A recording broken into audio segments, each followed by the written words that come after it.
प्रचण्डलाई म राम्रै काम गरे भन्छु मैले मेरो हिसाबमा चाहिँ व्यक्तिगत हिसाबमा। अरूले त कोही प्रचण्ड नराम्रो काम गर्यो भने गाली गुलोज गर्ने मान्छे पनि होलान्, तर यो आजभोलिको विकास निकास अनि जात जाति जनजाति पछाडि बिर्ग भनेको प्रचण्डले ल्याएकै कुरा हो। यो नगर्या होइन, यो प्रचण्ड नभएको भए यो समावेशी हुने थिएन। यो ल्याएको त चाहिँ प्रचण्डले हो। आजभोलि प्रचण्डलाई गाल गरे पनि अथवा प्रचण्डको काम गर्छौँ हामी पनि त्यो गर्छौँ भन्ने त अरू पार्टीले पनि अहिले भनिरहेछन्। गर्ने चाहिँ खास प्रचण्डले गरे भन्ने लाग्छ मलाई चाहिँ। अरूलाई के गर्छ त्यो मैले मान्छु। अब प्रचण्डले अरूले पनि अहिले त हामी त त्यो हामीले अब जाति जाति जनजाति जनजाति लक्षित सबैलाई समावेशी गर्छौँ त अरूले पनि भन्छन्। तर प्रचण्ड भन्दा पहिले त कसैले गरेका थिएनन् नि त। अहिले सुरुवात गर्ने त प्रचण्डले हो। प्रचण्डले तलकोलाई माथि माथिकोलाई तल बराबर गाउँछ भन्ने प्रचण्डको विचार चाहिँ ठिकै हो। अब विचारै उहाँले फेर्नु भएको छ भने अब त्यो अर्कै कुरा हो। त्यो हामीले गर्न सक्ने कुरा केही भएन। नतरी प्रचण्ड नआएको भए अथवा माओवादी जनयुद्ध नभएको भए हाम्रो विकास निकासी यस्तो हुने थिएन जस्तो मलाई चाहिँ लाग्छ। अरूलाई के लाग्ने हो त्यस्तै सोच कुरा गर्ने हो। मेरो परिश्रमको विचारले म यो चाहिँ पार्टीमा त्यत्रो लगनी छ हाम्रो, यो लगनी यिनीहरूले गरेका हुन् भन्ने पार्टीले सोचोस् या नसोचोस्, आफूले चाहिँ म चाहिँ अरूमा यता छार्ने नीति छार्ने भन्नेलाई म नराम्रो मान्छे हुन्छु। मैले चाहिँ आफ्नो जात छोडेर अर्को जात लेखाउने, आफ्नो धर्म छोडेर अर्को धर्म तिर्सन भए भन्ने पहिले भएकोले त कहाँ हाल्नु। त्यो जात छोड्नु साथ छोड्नु त्यो छोड्नु भनेको राम्रो चाहिँ होइन।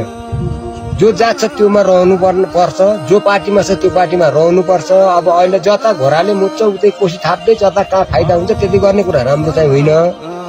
एउटा आफ्नो जात छोडेर अर्को जात बनाउने अथवा आफ्नो धर्म छोडेर अर्को धर्म, अहिले हिन्दू भएको मान्छे क्रिस्चियन हुन खोज्ने, त्यो भइकन के फाइदा? त्यो के फाइदा चाहिँ तिनीहरूलाई हुन्न, त्यो घाटा चाहिँ हुन्छ तिनीहरूलाई। जो छोड्यो त्यसलाई घाटा हुन्छ। अहिले हामी पार्टीमा छौँ अर्को पार्टीमा गयौँ भने त्यो हामीलाई पनि घाटा हुन्छ क्या। पार्टी छोड्नेलाई नै घाटा हो। त्यो पार्टी छोडेर अर्कोमा जानलाई घाटा हो क्या। त्यो गएको मान्छेले नयाँ भन्छ त्यति प्राथमिकता हुँदै हुन्न। त्यो जहाँ पुरानो छन् तिनीहरूलाई फाइदा हुने कुरा हो। सँगै बसियासँगै हिँडेको बाबुराम प्रचण्ड आएर यहाँ हाम्रो लाभाङमै दुईजनाको झगडाको कार्यक्रममा पनि हामी बस्या, हामी पोर्जामा पनि बस्या, हामी उनीहरूलाई खाना बनाइकन दिएकै हो। त्यस्तो हो। हामीले पनिर पकाउँदाखेरि हामीले बनाएर दिन्थ्यो खान्थे। अब आजभोलि तिनी कुराहरू त उनीहरूलाई याद नहोला, तर हामीलाई चाहिँ पहिलाको पार्टीको नाम चाहिँ हैरान। कसले राखिदिएको तपाईँलाई? पार्टीले नै राखेको तपाईँलाई? राख्ने तपाईँको नाम के राख्नुहुन्छ भन्दाखेरि आफै राख्नु पाए, आफै छानेर राख्नु। अनि तपाईँले हैरान चाहिँ किन राख्नुभयो त? आफै हैरान भएपछि त हैरान राख्नु पर्यो नि। घरको हैरान, पार्टीले हैरान पार्ने, अनि प्रशासनले हैरान पार्ने। अब उति बेला प्रशासनले के गराउँथ्यो यहाँ? तपाईँहरूलाई कस्तो दम गराउँथ्यो? हामी त भर्खर जन्मेका भयौँ। तपाईँहरू थाहा पाउनुहुन्न त्यति बेला। आजभोलि त माओवादी कहाँबाट आयो के भयो, माओवादी पार्टी भन्ने मात्रै थाहा पाउनु भन्छ होला। उति बेला त प्राण मात्रै कसरी बचाऊँ भन्ने गाह्रो के। प्रशासन आएपछि माओवादी राख्छ भनेर एकदम लगेर झामझुम हानिहाल्ने मारिहाल्ने। अब प्रशासन आउने बेला प्रशासन राख्यो भनेर माओवादी पार्टीले मारिहाल्ने हानिहाल्ने कहाँबाट गएर बच्नु हो? त्यो बेला त बडा गाह्रो। परिश्रम धेरै छ। मैले परिश्रम बिर्सिन नसकेर नछोड्या हो। आजभोलि जन्मेकाहरूलाई किनभने चाहिँ परिश्रम कति गयो भने थाहा छैन, त्यही भएर छोड्या हो।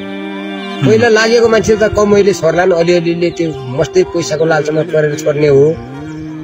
आज भोलिको मान्छे चाहिँ नथाहा पाएर छोड्ने कुरा भयो। यिनीहरूले माओवादी पार्टीमा कति शरम दिएको छ। खास माओवादी पार्टीमा लागेर माओवादीमा शरम गरेका मान्छेले छोड्दै छोड्दैन।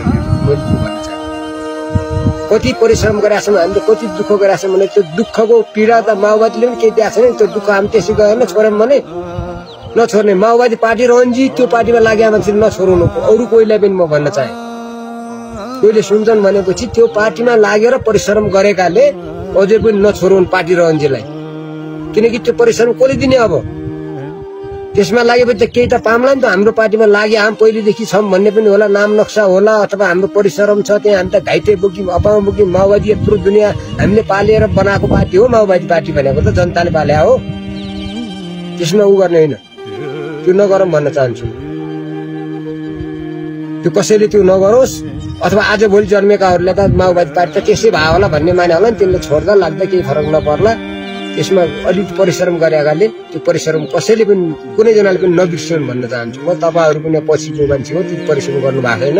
हामीले गरे जति परिश्रम त हामीले बाबुआमालाई गर्नुभन्दा परिश्रम माओवादी पार्टीले धेरै गरेका छन्।